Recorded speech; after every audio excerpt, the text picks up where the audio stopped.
Alright, if you're an Ohio State fan, and I have a lot of them on this channel, you're used to seeing me go heavily on Ohio State on these videos and really talking about them, what they do well, what they don't do well. We'll get into that as usual like we normally do, but let's talk about Nebraska here shortly, real quickly. Scott Frost, man, I don't know how you guys feel about him, Nebraska fans, or just Big Ten fans in general, but I think he very much deserved his extension. I didn't really look into the details about his contract, but I would imagine it was kind of similar to Harbaugh's, where he took a pay cut. Correct me if I'm wrong in the comments. I very well could be. I didn't read into it. I just saw that he got a contract extension, through 2022, and I think he deserves it, man. Nebraska and Michigan, a lot of people like to compare their situations because they kind of grew up on the same timeline of success and then failure, but I don't think it's the same situation at all. For one, Nebraska's timeline ended a little bit quicker than Michigan's. Michigan was a little bit, we were still pretty good under those last few years of Lloyd Carr, in Lloyd Carr era in general, and Nebraska was already kind of going downhill and dwindling from there, so we had a little bit smaller of a span, and now we got Harbaugh, who turned it around pretty quickly. The other reason why I don't really compare Michigan to Nebraska, and I know Nebraska fans might get mad about this, but it's very true because I'm trying to take the bias out of this. I live in upstate South Carolina. There's no beaches or anything near me or attractions or stuff like that outside of the mountains maybe, but I live in upstate South Carolina, and every day if I go out to the store, if I'm out for like 1 to 2 hours, I probably see at least 3 to 4 people who I get to say go blue to because they're wearing a Michigan hat or a Michigan shirt. I cannot tell you the last time I've ever seen a Nebraska shirt, a Nebraska hat, anything of the sort here in upstate South Carolina. And so I'm not knocking Nebraska or anything like that. I'm trying to say that Jim Harbaugh got awarded a much better situation than Scott Frost. Maybe not record-wise or the turmoil that the program was going through, but the brand recognition, the parents of these kids who are now being recruited, they know Michigan, and a lot of them probably said, hey, I think Harbaugh might be the guy to turn this thing around, and Michigan's got that brand and that name and everything else. I think you should go to Michigan. They probably had a lot to do with that. A lot of these kids do value their parents' input. So yeah, I just think it's a different scenario. I think it was easier to recruit in Michigan than it is, and just geographically. I mean, Michigan's not the greatest place to be in the world in terms of weather and things of the sort, but Nebraska, you know, the Midwest is not a lot of people's flavor. It's probably my flavor. I would probably like to live in there. I've been in Kansas plenty of times and I loved it, but it's not most people's flavor, and I think most of you guys, even living in Nebraska, if you're not biased to where you grew up in, would agree with that. Would agree that most people, it's not their taste. But yeah, Scott Frost handled a different situation, and now we look at the season, man. You know, all these losses, you got 7 losses, 6 of them within 1 score or less. Ohio State is the only team to beat you by more than 1 score, and they beat you by 9 points.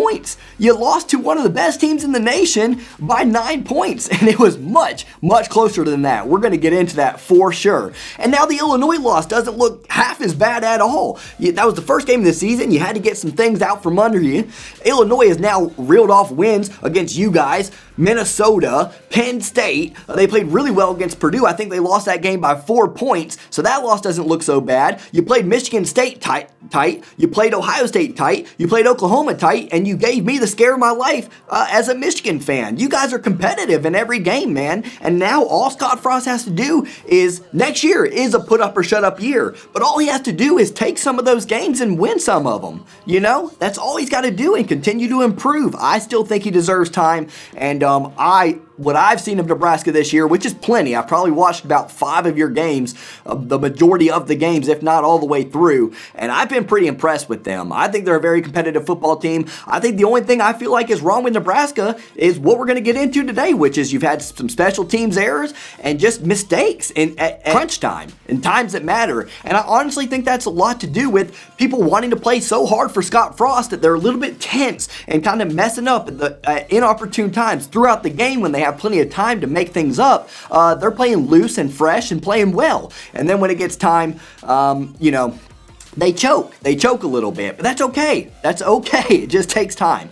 So, in this game, one of the things that would scare me about as a Michigan fan, that does scare me as a Michigan fan, is just how Ohio State can take control of a game in any moment. Because I looked at the second quarter, and they scored, what, 17 points in that quarter? That scares me to pieces when we're talking about Ohio State. And I've talked about it, the big playability out of them is just unreal. And Nebraska did a great job in this game fighting back and trying to continue to claw into that, and they never let Ohio State get too big of a lead to where they could not come back. And that is kudos to them. But yeah, 17 points in one quarter, it's like, man, it's kind of demoralizing as a Michigan fan or teams that are about to play Ohio State, because it's like, man, you could stop them for the majority of the game, but that one quarter, they're going to go off, and that one quarter might just be enough. It was enough in this game. They only scored 9 points outside of that one quarter. Ohio State had a lot of issues, a lot of Michigan-related issues in this game. They turned the ball over twice. That actually isn't a Michigan-related issue. We haven't really had too many turnover woes, but they turned over the ball twice. I know Stroud got 2 interceptions.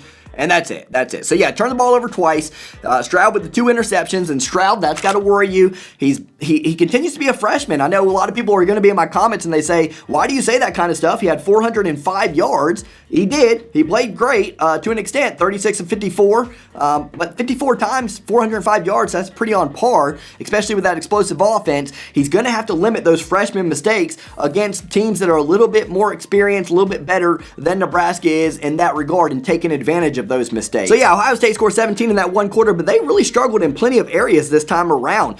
They did not run the ball well this time around. And Nebraska's run defense, when I was talking about Illinois earlier, that's not that bad of a loss anymore. Their defense has really shown out, has Illinois, for the most part, especially in Big Ten play, and same for Nebraska. Nebraska holds Ohio State's rushing attack at 3 yards per carry. Outrageous, very good. TreVeyon Henderson, 92 yards on 21 carries, 4.4 yards per carry. That's very much under par for him, and it explains a lot as to why Ohio State found themselves in the predicament that they were in. Let's be honest here, man. The huge difference, the biggest difference in this game was special teams. Contreraz was 1 for 3 in field goals. He missed some pretty easy ones as well. Or I think he missed 1 easy and 1 hard. And then Ruggles was 4 for 4 and made a lot of difficult ones. And then you had some bad punts that really swayed the field position if you're talking Nebraska. Nebraska made so many mistakes that, like I said, I think they're playing tense at moments that enabled Ohio State to go ahead and take advantage of those opportunities. And take advantage did they. Jaxon Smith-Njigba, I am big on him, man. I'm big. All the talks on Garrett Wilson and Chris Olave, I really think there's a possibility that Jaxon Smith-Njigba, I think it was Stompin' Peak, I could be wrong, let me know, Stompin' Peak. I think he told me in our hangout session on Sunday, I do hangout sessions on Sunday nights, not this Sunday because I'll be in Pennsylvania, but he said Jaxon Smith-Njigba is a little bit more limited. And again, correct me if I'm wrong. If it's not Stompin' Peak, let me know who it was. He doesn't have the same deep playability and quickness as does a Garrett Wilson or Chris Olave, but I don't think that's a big deal. I think different receivers have their different things that they do well. I think Jaxon Smith-Njigba is just more well-rounded. I'd rather have him than those other 2 guys. He's definitely more consistent. 15 receptions in this one, 240 yards, and 1 touchdown.